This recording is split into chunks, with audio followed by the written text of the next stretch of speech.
എല്ലാവർക്കും ട്രാവൽ ഡിലൈറ്റ്സിൻ്റെ മറ്റൊരു വീഡിയോയിലേക്ക് സ്വാഗതം. ഇന്ന് നമ്മൾ ബീഫ് കീമ വെച്ചുള്ള ഒരു റെസിപ്പിയാണ് തയ്യാറാക്കാൻ പോകുന്നത്. അപ്പോൾ നമുക്ക് റെസിപ്പിയിലേക്ക് പോകുന്നതിന് മുന്നേ ആദ്യമായിട്ടാണ് നമ്മുടെ ചാനൽ കാണുന്നതെങ്കിൽ സബ്സ്ക്രൈബ് ചെയ്യാൻ മറക്കരുത്. ഇനി നമുക്ക് നേരെ വീഡിയോയിലേക്ക് പോകാം. ആദ്യമായിട്ട് നമ്മൾ എടുക്കുന്ന ഇൻഗ്രീഡിയൻ്റ് എന്ന് പറയുന്നത് ബീഫ് കീമയാണ്.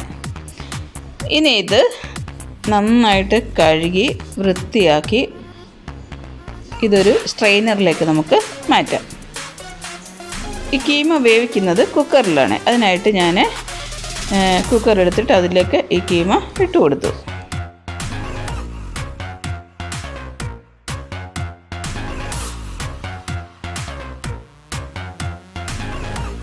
ഇതിലേക്ക് ആവശ്യത്തിന് ഉപ്പ്, ഒരു 1.5 ടീസ്പൂൺ കുരുമുളക് പൊടി, 1/2 ടീസ്പൂൺ മഞ്ഞൾപ്പൊടി എന്നിവയും കൂടെ ചേർത്ത് ഒരു കുറച്ച് വെള്ളം, അത്യാവശ്യം വേവാൻ വേണ്ടിയുള്ള വെള്ളം കൂടെ ഒഴിച്ച് നന്നായിട്ട് ഒരു 3 വിസിൽ വരുന്നിടം വരെ നന്നായിട്ട് വേവിച്ചെടുക്കുക. അപ്പോൾ നമ്മുടെ കീമ നന്നായിട്ട് വെന്തിട്ടുണ്ട്. ഇനി അടുത്തത് ചെയ്യേണ്ടത് ഒരു പാൻ അടുപ്പത്ത് വെച്ച് അതിലേക്ക് ഒരു 2 ടേബിൾ സ്പൂൺ എണ്ണ ഒഴിക്കുക. എണ്ണ ചൂടായതിനു ശേഷം അതിലേക്ക് 1/2 ടീസ്പൂൺ കടുക് ഇടുക. കടുക് പൊട്ടിക്കഴിഞ്ഞതിന് ശേഷം നമുക്ക് സവാള ഇട്ട് കൊടുക്കാം. 2 മീഡിയം സൈസ് സവാള ചെറുതായിട്ട് അരിഞ്ഞതാണ്. എന്നിട്ട് നന്നായിട്ട് ഇളക്കി കൊടുക്കുക. സവാള ഒരു ബ്രൗൺ കളറായി കഴിയുമ്പോൾ നമ്മൾ ഒരു ടേബിൾ സ്പൂൺ ഇഞ്ചി ചെറുതായിട്ട് അരിഞ്ഞത് ഇട്ട് കൊടുക്കാം. അതോടൊപ്പം 1 ടേബിൾ സ്പൂൺ വെളുത്തുള്ളിയും കൂടെ ചെറുതായിട്ട് അരിഞ്ഞത് ഇട്ട് കൊടുക്കാം. പിന്നെ ഒരു 3 പച്ചമുളക് ചെറുതായിട്ട് അരിഞ്ഞ് ഇട്ട് കൊടുക്കാം. പച്ചമുളകൊക്കെ നിങ്ങളുടെ എരിവിനനുസരിച്ച് കൂട്ടിയും കുറച്ചുമൊക്കെ ആഡ് ചെയ്യുക. എന്നിട്ട് നന്നായിട്ടൊന്ന് ഇളക്കി കൊടുക്കുക.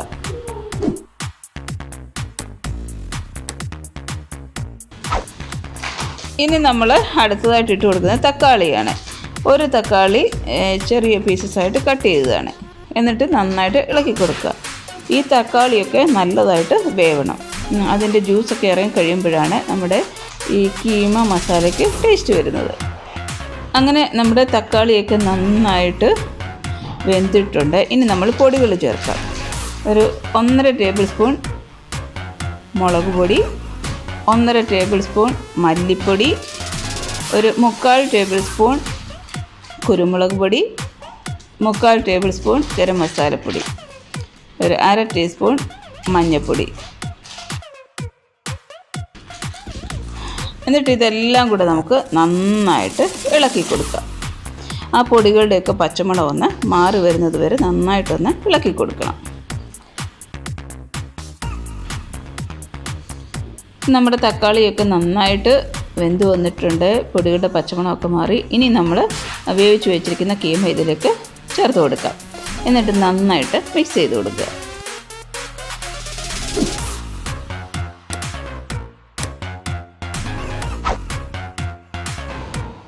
അപ്പോൾ നമ്മുടെ കീമയൊക്കെ ഒന്ന് റെഡി ആയിട്ടുണ്ട്. ഇനി നമുക്ക് ലാസ്റ്റ് ഒരു 1/2 ടേബിൾ സ്പൂൺ ഗരം മസാല കൂടെ ചേർത്ത് കൊടുക്കാം. ഈ സമയത്ത് ഉപ്പ് കുറവാണെങ്കിൽ ഉപ്പ് ചേർത്ത് കൊടുക്കാം. ഇവിടെ ഇപ്പോൾ ഉപ്പ് കറക്റ്റ് ആയതുകൊണ്ട് ഞാൻ ചേർത്ത് കൊടുത്തിട്ടില്ല. അങ്ങനെ നല്ല രുചികരമായ കീമ മസാല റെഡി ആയിട്ടുണ്ട്. അപ്പോൾ നിങ്ങൾക്ക് വീഡിയോ ഇഷ്ടപ്പെട്ടാൽ ഷെയർ ചെയ്യാൻ മറക്കരുത്. നിങ്ങളെല്ലാവരും വീട്ടിൽ നിന്ന് ട്രൈ ചെയ്ത് നോക്കണം. എന്നിട്ട് നിങ്ങളുടെ വിലയേറിയ ഫീഡ്ബാക്ക് ഞങ്ങളെ അറിയിക്കണം. അപ്പോൾ മറ്റൊരു പുതിയ വീഡിയോയുമായിട്ട് വരുന്നത് വരേക്കും ഗുഡ് ബൈ. എല്ലാവരും സേഫായിട്ടിരിക്കുക, ഹാപ്പി ആയിട്ടിരിക്കുക.